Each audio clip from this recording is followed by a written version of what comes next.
Hello friends, আমি শ্রেয়া। আজকে আপনাদের সাথে শেয়ার করতে চলেছি একটা নতুন ভিডিও। এই দিনটা ছিল আমার কাছে খুবই স্পেশাল। তার কারণ আমার দুই কাছের বন্ধু আমার জন্য আয়োজন করেছিল একটি আইবুড়ো ভাত অনুষ্ঠানের। সাথে আমার উডবি হাজব্যান্ড রাহুলও ছিল।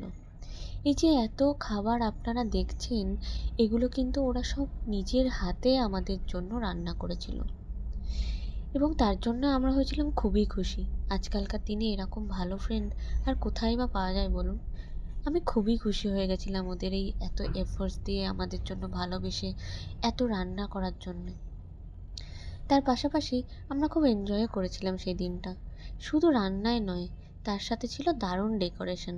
ওরা ব্লিঙ্কিট থেকে বেশ কিছু জিনিস ডেকোরেশনের জন্য অর্ডার দিয়েছিল, যেমন এই ফুল, দিয়া, সব কিছু ওরা নিজের হাতেই টেবিলটা সাজিয়ে আমাদের পরিবেশন করেছিল। এবং খাবারগুলো ছিল অত্যাধিক সুন্দর খেতে, খুব ভালো রান্না হয়েছিল। তার সাথে আমরা কিছু মুহূর্ত আমাদের গ্যালারি বন্দি করে রাখার জন্য কিছু ছবিও তুলে রেখেছিলাম। Thank you so much Shreyasi and Rajdeep.